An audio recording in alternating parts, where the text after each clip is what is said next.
This is Titletown Sound. If Joe Flacco is worth a 4th-round pick, Antonio Brown might be worth a negative 5th-round pick. Again, I'm just a fat dude sitting on the couch, but I watch a lot of football. I'm here to kick ass and make steaks, and I'm all out of steaks. Year one, he was like, all right, guys, I don't know what Dom taught you, but you need to have 11 guys on the field. A trained orangutan could have done a better job than Ron Zerks. And he's not even well trained.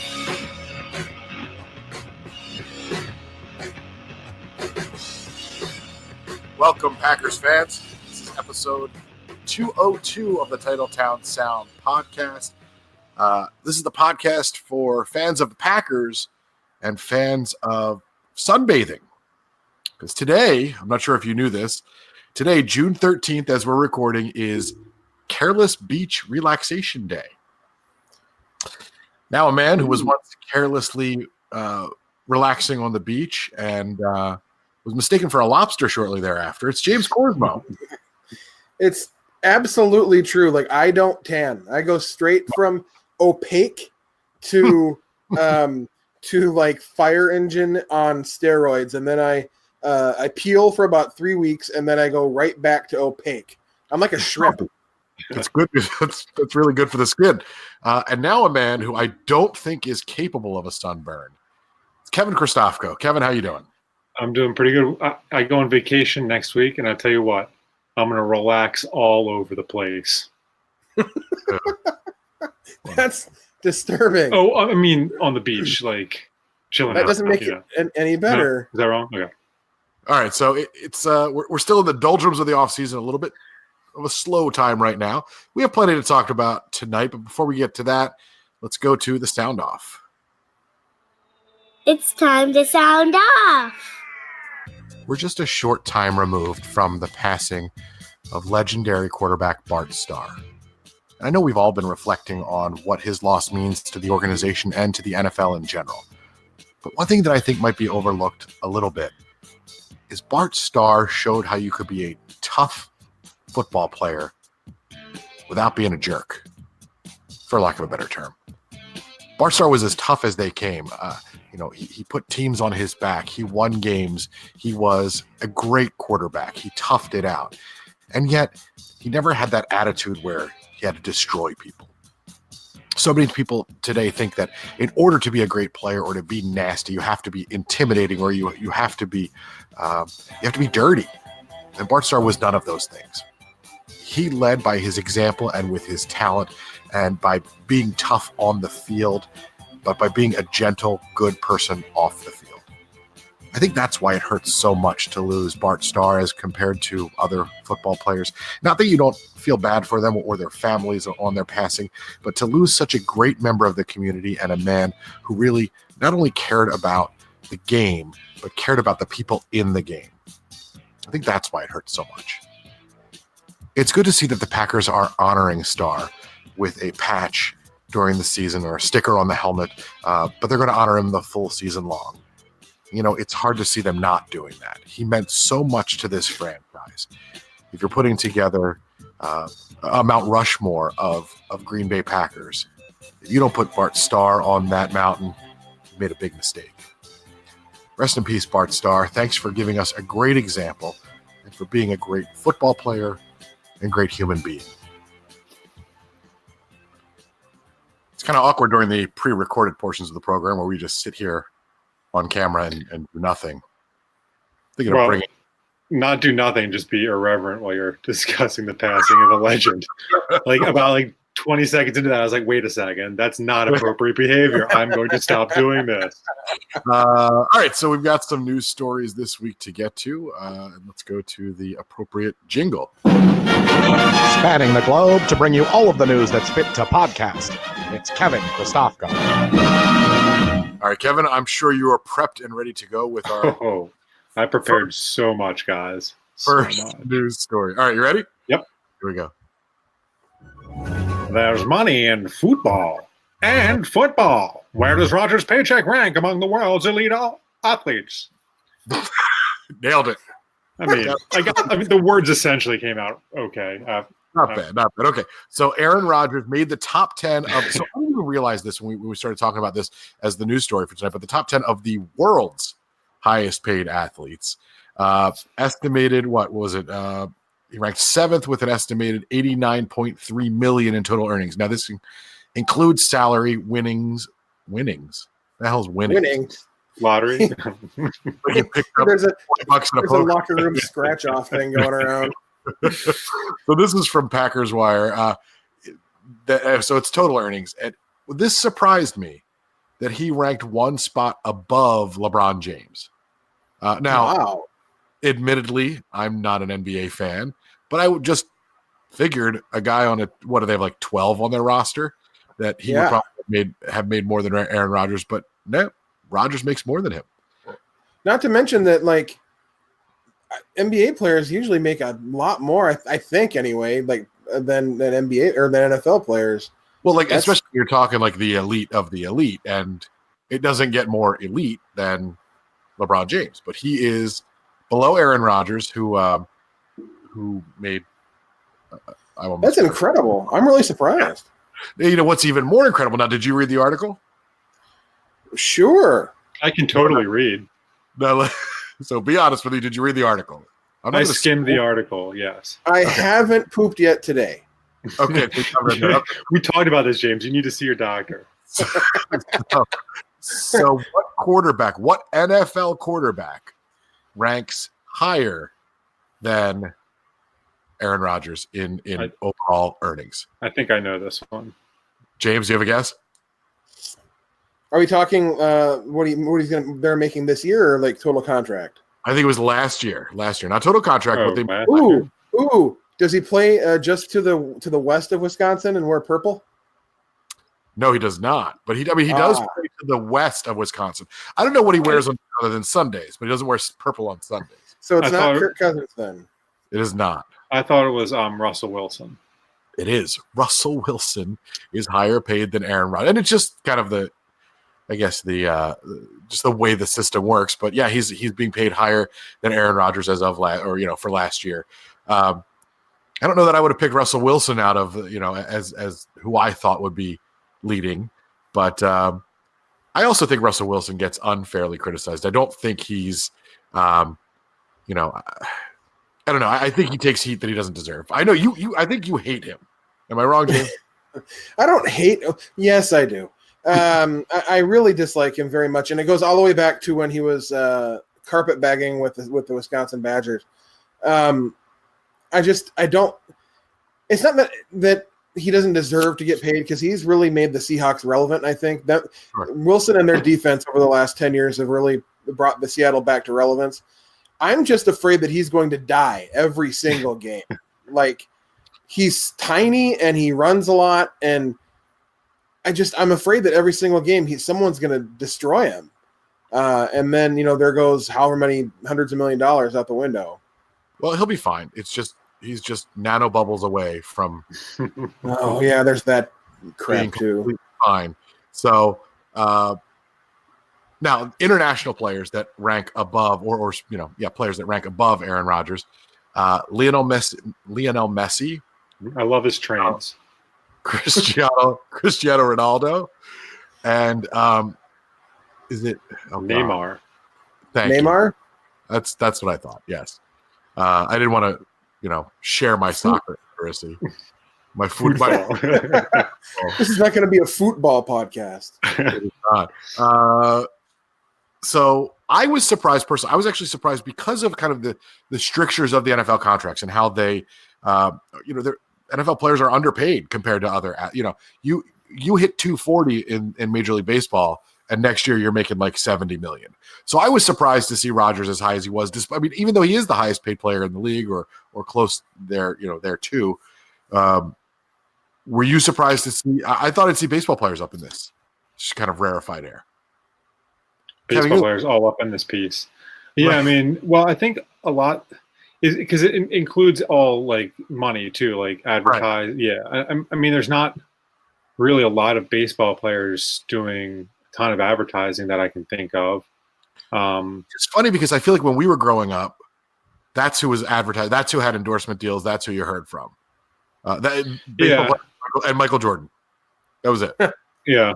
Well, I mean, I guess it's kind of like, James, or somebody who, I guess you didn't really grow up in Wisconsin, James, but somebody who grew up in Wisconsin, like in the Brett Favre era, it's kind of, I would imagine like that's kind of like the same thing, like as you're a kid growing up, like you've got that ingrained in you your entire life. And that's kind of like, for me, like, Cal Ripken was always in commercials, and I'm in Baltimore. And so, I saw him a ton. And right. Yeah, I mean, I guess because of the commercials and the advertising stuff, that's probably why you don't see more baseball players. Like Manny Machado makes like $462 million, but he's not on that list. So go figure. Yeah. All right. So are we ready for news story number 2? As soon as my screen comes. Yeah, hold on 1 second. Let me just make sure. Yeah, let's go for it. Riveting. I'll have that out in post. Great. All right, here we go. Davante Adams has high praise for rookie Darnell Savage. Savage? Yeah, a little shout out to our friend Will. So the story is that that Savage is really impressing in OTAs. That he basically immediately earned a spot as a starter, which I don't think really would surprise anyone as the 21st overall pick. But Davante Adams says he's going to be that guy. I can tell. We definitely got a steal. Coaches are impressed with him. He's been running with the first team. What Matt LaFleur had to say about him was that he's smart, and they're really excited. I mean, they're always going to say they're excited about him, but he's a smart guy. Again, from Packers Wire, I do think, James, it's important to have intelligence in the safety position in the defensive backfield, and I think his addition could be huge this year. Absolutely. It's like I said when HaHa went to the Bears. We traded a smart guy that refused to hit for a smart guy that loves to hit. And I think he has both of he has all the intangibles and the tangibles. God, I suck at this. He's got tangibles both in and he's got tangibles both in, on, around, everywhere. I think he's the real deal. I think when we got Adrian Amos and Savage, we got two guys that like to hit. They're smart football players. They know how to get to the ball, and they know how to defend.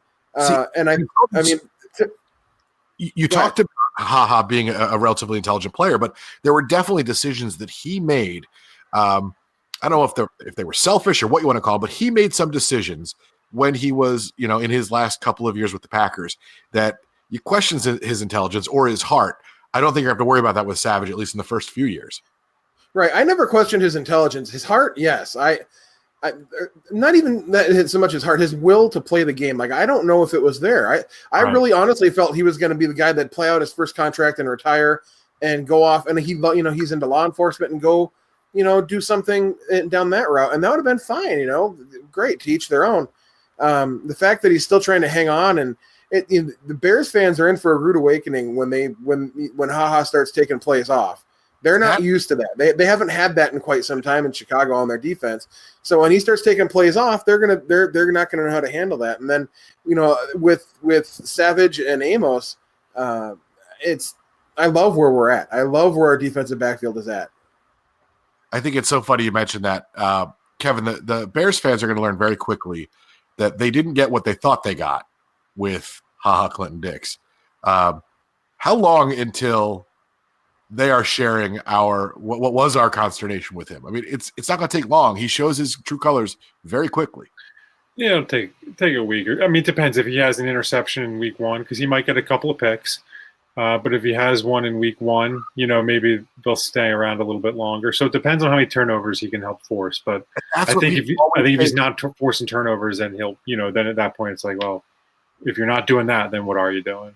That's the thing, because if you look at HaHa Clinton-Dix, and what people will say is, yeah, but look at his stats. If you just look at his stats with nothing else, he looks great because of the turnovers. But how many of them were thrown into his breadbasket, or how many of them did he make plays on them because, on 3 other plays, he sold himself out for an interception that he didn't end up coming up with, didn't make a tackle, didn't have a pass defense, but because he wasn't in the vicinity of the ball, there was no negative statistic, right? That's what HaHa was about, especially in the last 2 years. Yeah.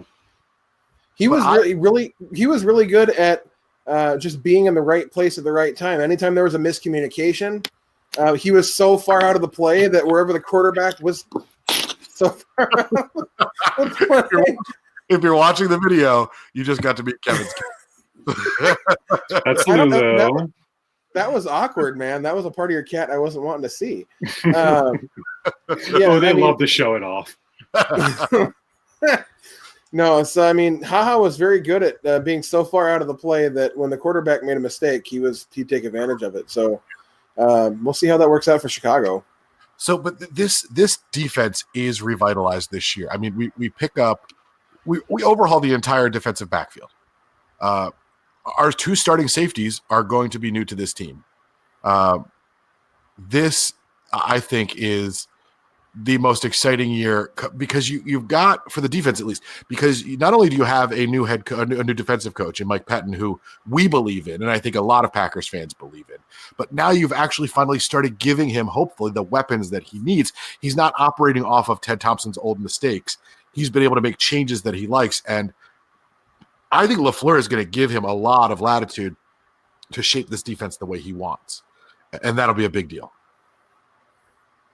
I would agree with that. I mean, Pettin, I think he's got a track record. He's proven himself in everywhere he's gone, and LaFleur is smart enough to know that his milieu, if you will, is the offense. That's where he thrives. You handle the offense, and you let Pettin handle the defense, and as long as you guys are on the same page and you got the right players, there's no reason that they can't be more productive than they have been. Which isn't asking a lot, I know, but still. Right.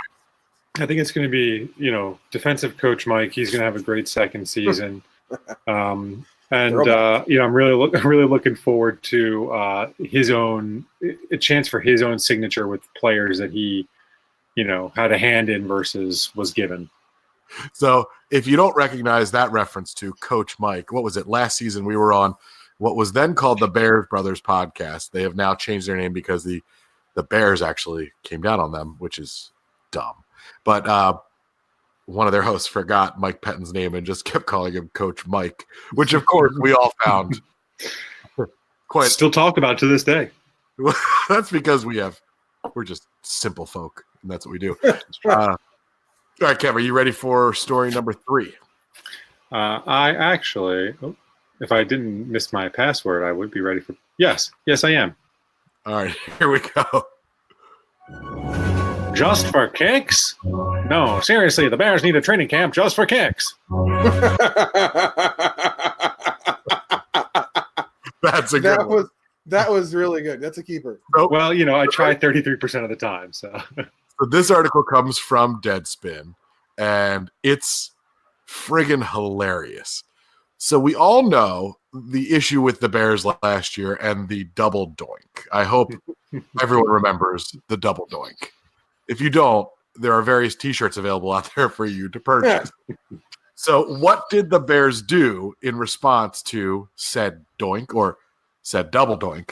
They cut Cody Parkey, right? He missed that 43-yarder, and they signed not 1, not 3, not 5, but 8 new kickers in May. They brought them into rookie mini camp and had them make attempts from the same distance at the end of practice. Okay, so you've got the double doink. We're gonna try to exorcise those demons. So we have 8 kickers try this same kick. They went 2 for 8. 2 for 8. It was a 42-yard field goal. 42 yards. They went 2 for 8. So they then brought it down to 3 kickers, right? Because you go from 8 to 3. I guess that's just how you do it. That's a standard round robin elimination process. Yeah, it's the American Idol model.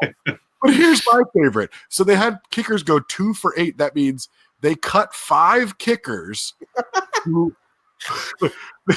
That's just a hilarious scenario in my mind. But I'm assuming that they only cut that they kept the 2 that of the 3 they kept 2 of them were the ones that made it. But I don't know that because it's the Bears. Yeah. But they cut at least. They kept at least 1 kicker who missed from 42 or 43 yards. It was real close, though. It was real close. They had to keep the average. So they kept Chris Blewett, which I just wish He got a golden ticket. That's what it was. His name was legitimately Chris Blewett. Blewett. Elliot Fry and Eddie Pinheiro. So they did something at camp called the Augusta Silence, where everyone at practice goes quiet as each player tries a field goal. James, I'm going to go to your analysis. Why would they do that? Drink more water. No, not your analysis, your analysis. We're going to do that joke every week. We are. We are. My kidneys are fine, thank you. I'm assuming that they did that because there are no words to describe how bad they suck. Okay, so everyone goes quiet to highlight the patheticness of this. And this is on Tuesday. All three kickers missed like a 42-yarder. All three kickers. One hit the right post, one was wide left, and one was wide right. So what they ran the gamut of missing. If I'm the kicker, I'd be like, but coach, I was just laying up. I was going to go for the putt, and I was going to play it safe. We're playing Augusta here. If I'm the guy who hit the post, I'm like, bro, at least I hit the post. The other two. They came close, yeah. So then Coach Nagy, or should I call him Coach Matt? Coach Matt. Head Coach Matt. Was asked what went through your mind, and he said, whatever went through your mind went through my mind. Not at the time. He said, you can't have that. We're going to figure this out, but 0 for 3 today, not good. So what did the Bears do? All three kickers missed the kick, mind you. So the next day they waive Chris Blewett. Poor guy. All three of them missed. I'm guessing alphabetical order, so he went first. Fair. So he really had a chance there, and boy, did he really didn't take advantage of it.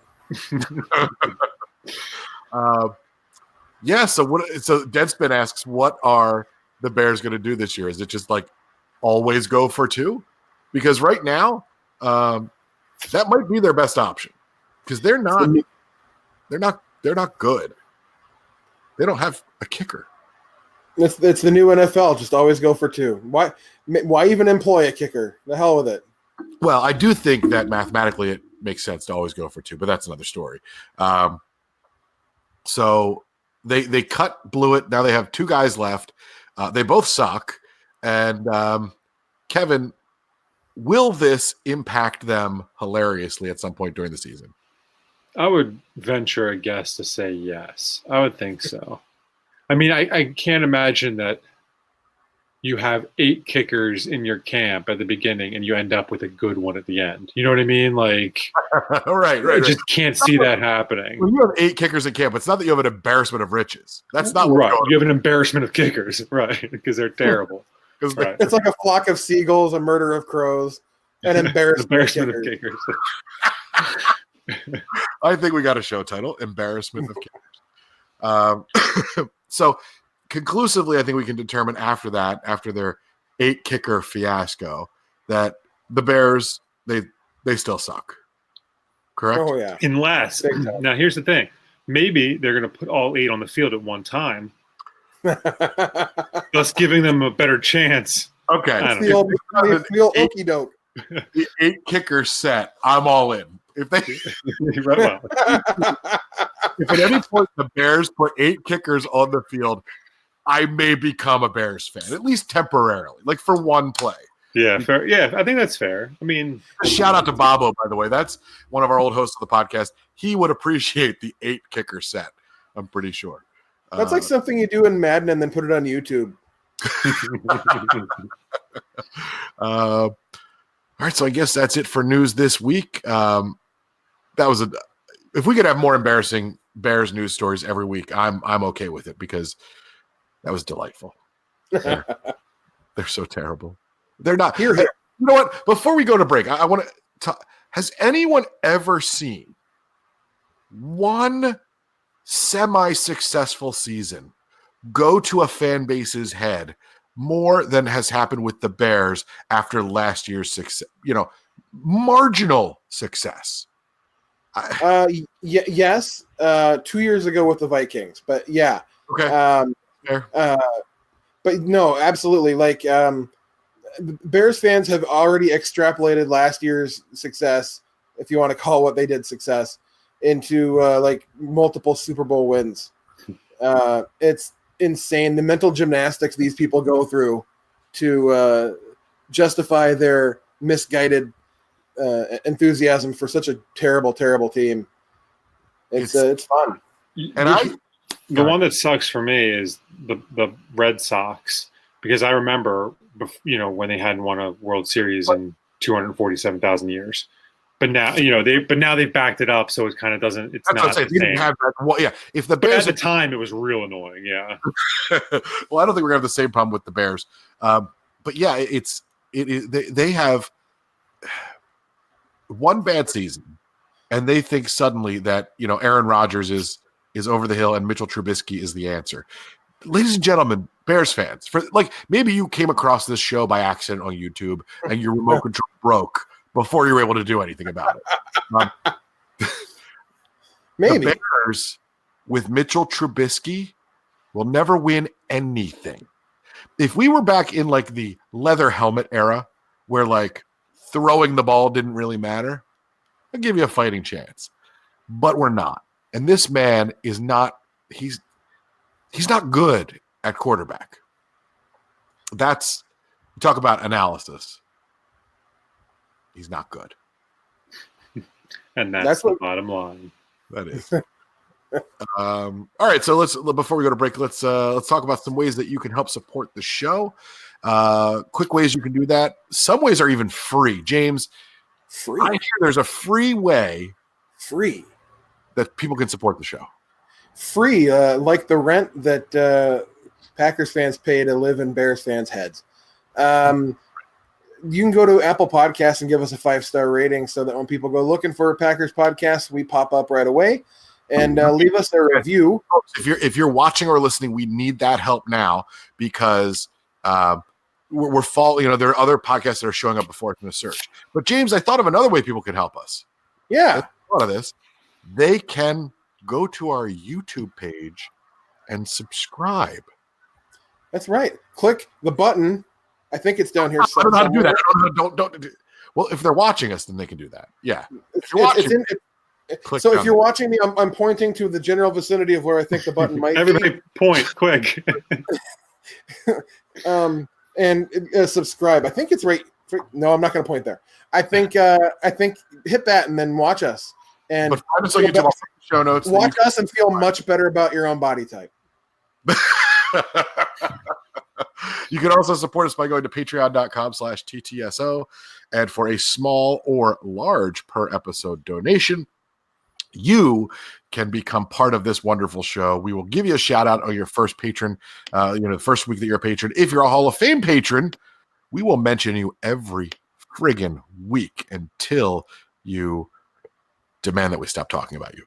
Which is, I thought you were going to go much darker with that, so I'm glad you did it. But we do have some Hall of Fame patrons, our OGs that we have to mention. And Kevin, I believe you take care of that responsibility. I do, and I really phoned it in this week. We have 4 OGs that I'd like to shout out. One is Jason Hicks. Jason is enjoying a lovely vacation right now. Jason, enjoy your vacation. We also have James Hamblin. James is also enjoying a lovely vacation. James, enjoy your vacation. I don't believe we have many Denmark downloads, so if you could do us a favor, go ahead and download when you're over there. Thanks. Now, so after I mention the rest of them, I'm going to bring something up because James is on his trip, and he scoffed at Burger King on his trip to, where is he, Denmark? I feel like I would go to Burger King in Denmark. What do you guys think? Maybe they have some like pheasant nuggets or something. I don't know. What do they do there? Their onion rings just kick total ass. Their onion rings are fantastic. I don't know if the Dutch Denmark onion rings are better. That's what I want to find out. Right. Oh, okay. Because they do stuff differently there. Anyway, I'm getting sidetracked. Okay. We also have Scott Neer. Scott Neer actually invented vacationing. And then our final OG is Milo Meadsong. And Milo is a man of leisure. He travels 366 days a year. Actually, Milo right now is studying for the bar exam. God bless you, my son. Oh yeah, that's right. I should be quiet. Sorry. I don't think. I'm sorry. My bad. I don't think that's how it works. All right, so I think that's about it. We'll go to break. When we come back, we will talk about a couple other things. We're going to talk about the next star wide receiver whose jersey you should have already purchased. If you haven't, shame on you. And we're going to talk about what games we are concerned about for the Packers in the upcoming schedule, where they might find some difficulty where you might not expect it. We'll be right back after this short break.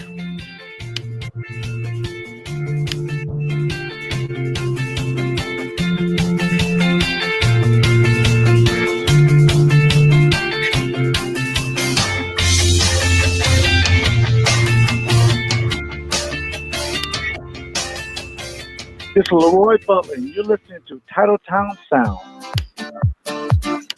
Hey, everybody. Thanks for listening every week. And now there's a way that you can support the show, and it won't cost you anything. If you use Amazon.com, you can use the TTSO Amazon page. We get a small commission, you help the show, and you pay no more than you normally would.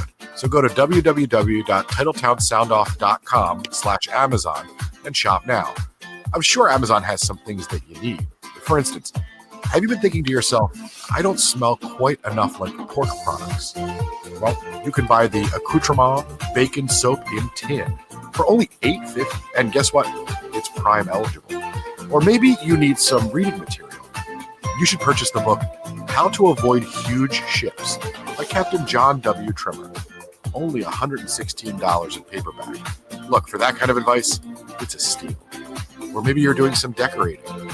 You should buy the Senior Woman with Asthma wall decal. It's like a fat head, but a grandmother using her asthma head.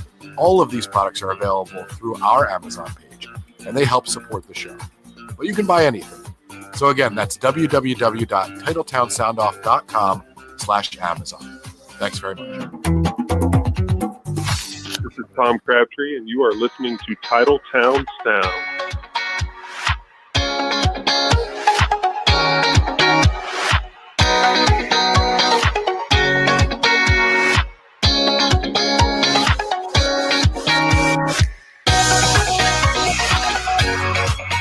Welcome back, Titletown Sound, episode 202. If you are listening to this show and wondering why we've replaced all the music we used to use with cheesy music that you've never heard before, well, it's because now that we put podcasts up on YouTube, we don't want to get copyright claims against us. So that's it. That's the whole reason. But, I like the new entry. If you've written or composed some original music and you want to give it to us for the show, that'd be cool too. No, right. Seriously. Yeah, absolutely. For real.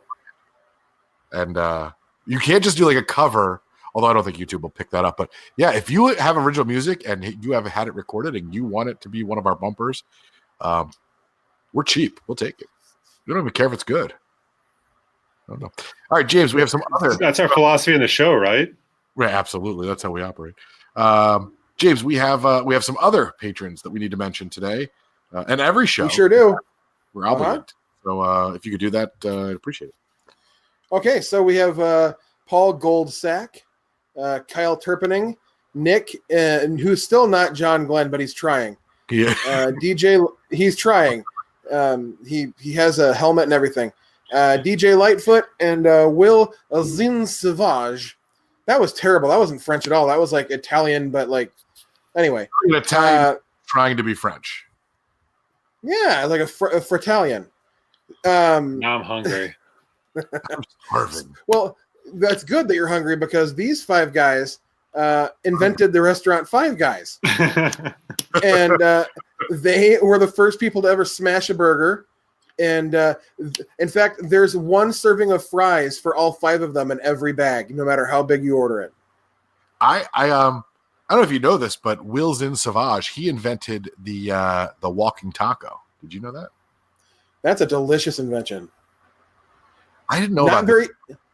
Not very convenient for eating, but it's oh, it is. Isn't that the one where in a bag of Doritos? You get a bag of Doritos and you put taco junk in it. Yeah, but you get your hands all dirty, or you use a fork, I guess. But I just pour it straight in. you know. Well, I need to isolate that video, Kevin, but that's another story. Yeah, that needs to be the YouTube the page. All right, so what do we? I forgot what we were going to talk about. Oh, hold on, let me look at my script. All right, next, James, you became aware of, and because the rest of us didn't see it, a video where Aaron Rodgers is very excited about one of the receivers. Jordy Nelson gone, so we're looking for his replacement. And so tell us about that. So yesterday, Aaron Rodgers had an interview at his locker, and he raved about one Jacob Q. Kumaro. Don't quote me on that middle initial. I don't know if that's right or not. But he basically this is a quote. You know what you're doing, and you don't make or repeat mental mistakes, and that's not who Jake Kumaro is. Which when I read that out loud, it sounds like he didn't mean it that way. It sounds like that's a double negative. But anyway, he's an extremely intelligent guy who's in the right place at the right time. He makes contested catches. He makes the plays that are there, and he does the little things. Who's the last wide receiver that you can think of that Aaron Rodgers had nothing but the highest praise for doing the little things and making the smart plays and doing everything right? I'll give you a hint. He was also of a pasty Caucasian or persuasion. So Caucasian persuasion. These are Jordy Nelson-esque terms he's using. They are. Now, I mean, obviously he's not Jordy Nelson, and who knows if he ever will be, but Yet. And I've seen some scuttlebutt, well, Kumaro still has to make the 53. He has to This is Aaron Rodgers doing what Aaron Rodgers does. And I don't know if it'll work the same way with LaFleur as it did with McCarthy, but I mean, this is what he does every single year. He finds guys that he likes, and he goes into the media and he says, wonderful things about them, and just expects that to lead to them being on the team. In this case, I think it will. I don't think they can afford to get Kumaro's not going to make it to the practice squad, and he's too talented to give up on. I mean, people are saying, well, if it comes down to Kumaro or Trevor Davis, who are you going to bring? Jake Kumaro. Yeah. So what does this receiving core look like after they cut down to a 53-man roster? Because you've got the added complication of how many tight ends are they carrying, and who makes this team, I guess, is that's going to be, I think, a good storyline. How many receivers? I know how many tight ends I'm carrying. But really, who loses out in this young receiving core? Who doesn't make this team? By the way, it's not Jamon Moore. He's making the team. It's going to happen. They're not going to give up on a guy that quickly. Trevor Davis, I think, is that guy. But then again, I said that last year too, so who knows? They love him as a return man. I mean, I don't get it. I don't understand it either. But is it possible that Kumaro is as good as Rodgers says he is, or is Rodgers see the potential in him? I don't know. That's I don't know. What do you think? I don't think Rodgers would speak so highly of him for such an extended period of time if he really didn't feel that way. And and I don't know if LaFleur and whoever the hell is going to be making the football decisions, Murphy or Goot or who nobody knows anymore. I don't think are they going to be willing to piss off their quarterback? Well, and that's the challenge with Rodgers as your quarterback. And honestly, this is kind of a tangent, but I hope that LaFleur is willing to piss off his quarterback. Oh yeah, absolutely. I think that's half of the problem that we had with the old regime is that they were afraid that they would piss off the quarterback, and thus they were, and then they were in this paralysis because they were unwilling to do anything other than what they would this make. This is where we vamp, Kevin. Did it do it again? Can you guys hear me? I'm not having any problem. I can hear you. Yeah. All right, so we're still good. James, you still there? You still with us? I've completely lost Chris. Well, this should make the podcast fun. I mean, so far so good. Like so far, it sounds like you guys are talking, right? If you want, I can translate. I mean, I'm here. Chris's screen is absolutely blank, and I'm not hearing a word he's saying. Well, that's awkward. And this is going to make it difficult to complete the show. But maybe Kevin, if you could just relay to James everything I say. Sure. Oh, yeah. That probably worked really well. Yeah. So I guess he still can't see me, huh? What I'm going to do let's see. Maybe if I kick him out of the show. Get out of here. Okay, so Chris is thinking maybe about kicking you out of the show. Oh, I kicked him out. So I didn't have a chance to. Oh, good. It's about time, right? Jeez. How's it going, man? All right, let's bring it back in. Let's see if this works. James, you're back. Can you hear me? James, no, nothing. Nothing. Okay. This is bizarre. All right. So do you legitimately still hear Chris, or are you just screwing? No, I'm talking. I can hear Chris. I can hear you. Yeah, I mean, and I can hear James as well. All right, well, maybe I need Chris to get can hear you, James. It's it's. I mean, seriously, we're almost done. We can do this, guys. We can do this. That's why I almost thought maybe we should Skype as well, but that would probably cause some sort of. Maybe I talked too much. That's it. James hit his limit. I maxed out my meter. So, Kevin, if you could tell James to leave the room altogether and come back. This is riveting for those of you who are just listening. James, can you leave the room and then come back? I want to leave every room. Yeah, hang on.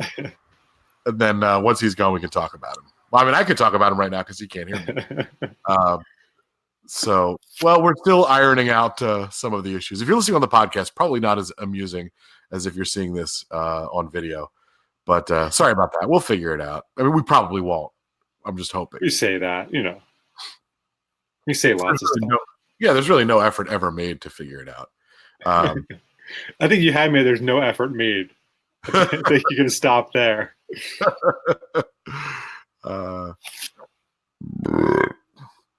So now I guess we just wait for James to come back.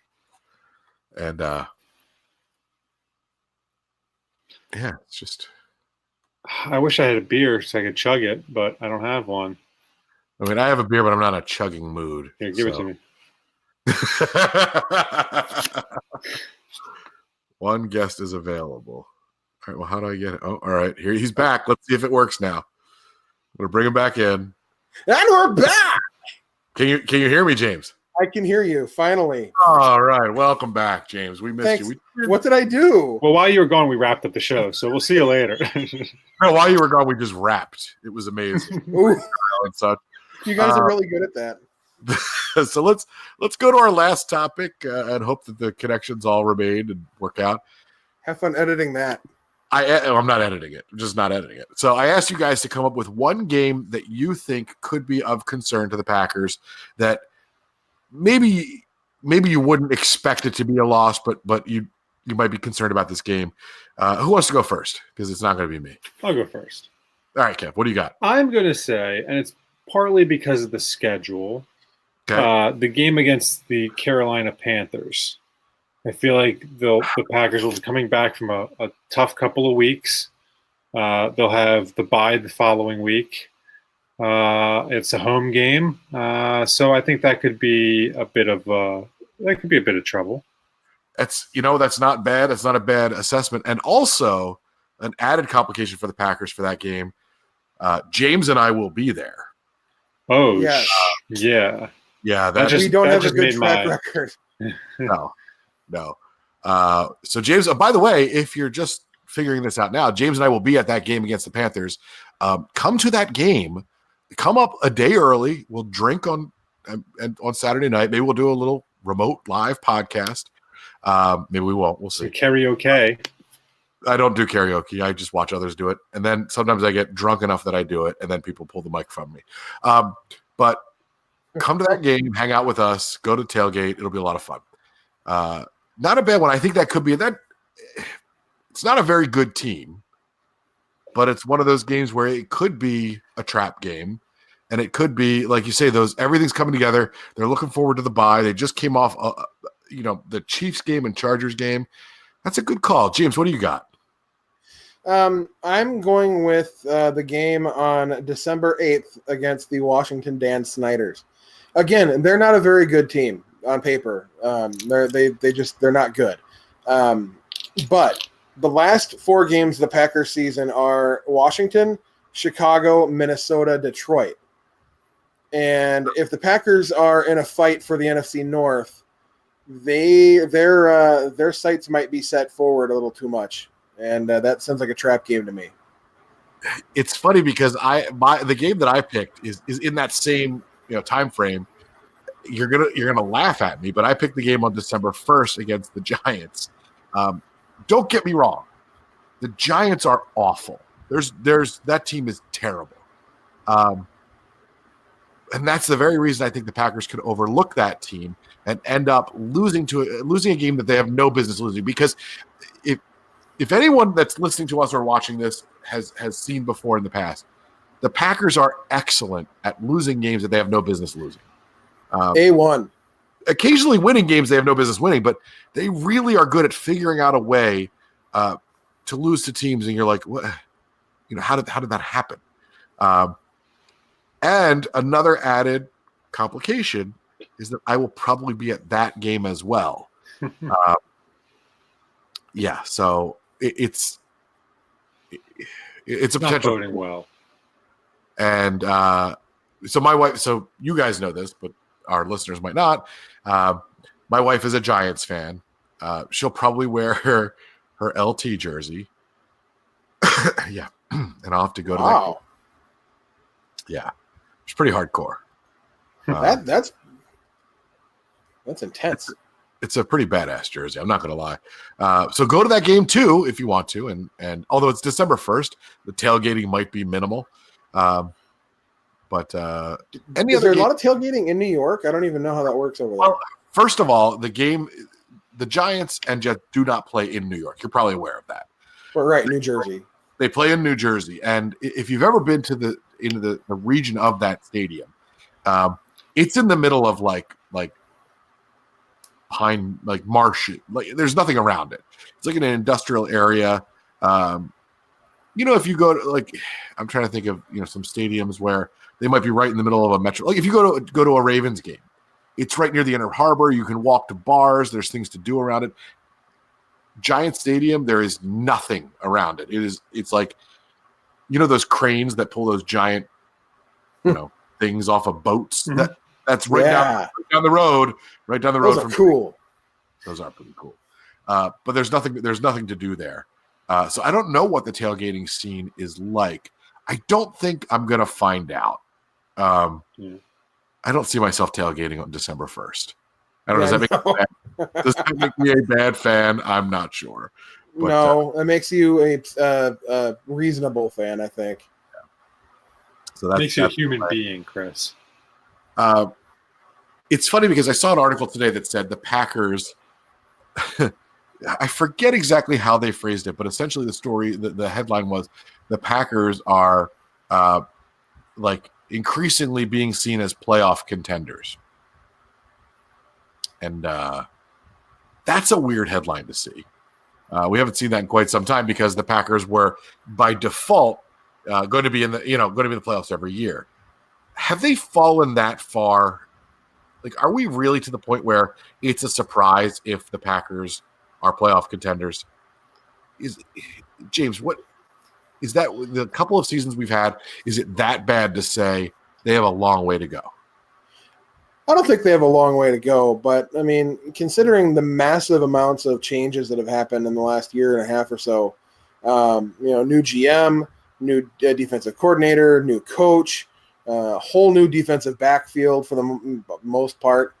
Losing Clay Matthews, losing Randall Cobb, losing Jordy Nelson. I mean, there's all these things that I think make the hill a little bit tougher to climb than it was in 2015-16, where that team was together and they were able to, run through the NFC North every year. So I don't see them as a long shot. I don't think it'd be a massive upset if they won the NFC North. I think it would. Nobody I don't think should be surprised necessarily. So I don't know what their win total is going to be, because obviously my prediction of 13 wins is absolutely asinine. but I do think they win the North. And the reason for that is the Vikings are a mirage, and they're just not very good. The Bears can't, out of 8 kickers, could only find 2 that could hit a 42-yard field goal. And they're going to come back to earth. Mitchell Trubisky is not the answer. So who does that leave you with? The Lions. The Lions. They barely exist in the division. I think this year the challenge you have is a new head coach, right? And a new head coach traditionally in the NFL, it's difficult. But I think with this offseason, maybe I'm way overestimating what they did this offseason. But with what they did this offseason, they addressed the needs that they really had. The only semi-question mark, at this point remains the offensive line. But even there, like getting Cole Madison back, I think they've improved everywhere they really needed to improve. And then let's say you get a season out of somebody like Jimmy Graham. We all agree that he's lost a step or two, but if let's say he has a surprising season, you've got potential breakouts that could really make this team could really. I don't know. I'm really excited about this season, more so than I've been in a long time. And maybe it's just because I just want a playoff appearance and win so badly. But I really do think this team is an exciting one to watch. I think, excuse me. I think the last 12 to 18 months as a Packers fan have been pretty tumultuous. I mean, as all over the place as I can remember as a Packers fan, right? Absolutely. New GM, new coach, new defense, So I think that I think as a Packers fan, we've had such consistency for so long that we're out of the playoffs for a year and we're like, oh, this is what that's like. When are we going to get back to the playoffs, right? But you're right, Chris. I think when you've got Aaron Rodgers as your quarterback, you kind of you write your own destiny every year almost, right? But again, what Ted Thompson taught us, we didn't want to learn it, but what he taught us was Aaron Rodgers isn't enough. You've got to give him support. Sure. Yeah. And I think that's also I think part of him being re-energized this year is going to have a huge effect too. And I think that's one of the biggest factors that you can't really you're not really going to be able to measure, but you'll be able to see it, I think. Yeah, absolutely. All right. So I think it's just about time to wrap up the show. Even though we didn't have James on the show for about 2 or 3 minutes, probably will increase downloads if I had to guess anything. I think that 2 or 3 minute span is going to be the most downloaded portion of the show ever. So before we get out of here, James. Yes. Our viewers and listeners. If you have made it, I'm going to go with 59 minutes and 32 seconds. For about 43, 40. That's it? It just feels like 59. Well, any minute that I'm not on the show feels like 10 minutes to me. That was sort of really conceited. I didn't mean it that way. No, if you've made it this far into the podcast and you're watching, God bless you, first of all, if you're watching, because this can't be. Hold on. So there's 2 different rules. Wait, there's 2 different rules. If you're watching, you need to comment this word down below, as they say. Right. Down right? here. Yes. But I feel weird pointing towards there and saying, yeah. Yeah, you're pointing towards your code. Grundle. So if you're watching, put in the comments, I want to see this word. And if you're listening, I want you to tweet us this word or Facebook us this word in the Facebook group. And we're gonna go with fromage. Whoa, we're good. We're all fancy. Bilingual now. Oh, that's my air conditioner. Sorry, guys. Just pumping out some water. Cool. Good. Turned off this time. Good. We are nothing if not professional. Kevin, what do you got to add? I like turtles. Great. All right, so great. I was very earnest. That's what I liked about that. I feel like he really does like turtles. He does. All right. Well, thanks for joining us tonight. If you are new to this show and you found us on YouTube, God bless you. Do us a favor and subscribe to our YouTube channel. Give us a like. What do the kids say? Oh, hit that notification button. If you, I don't think they say that.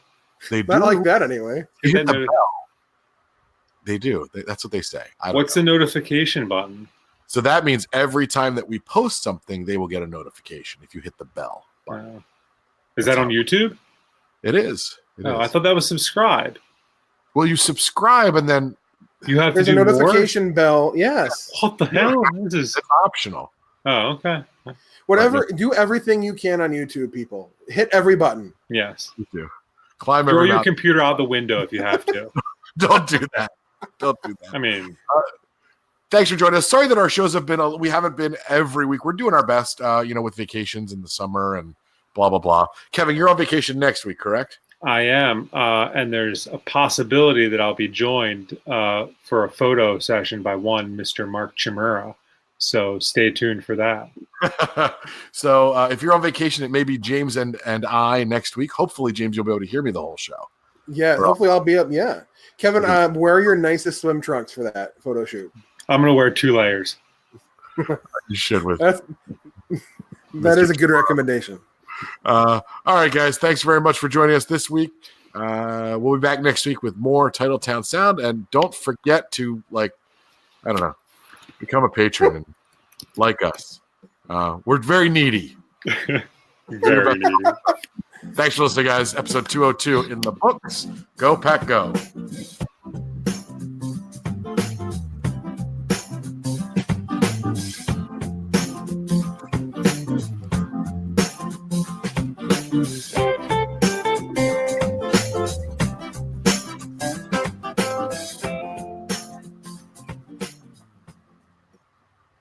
The preceding podcast was a production of Productions Institute, LLC. Copyright 2019. All rights reserved. Don't steal our crap. Later.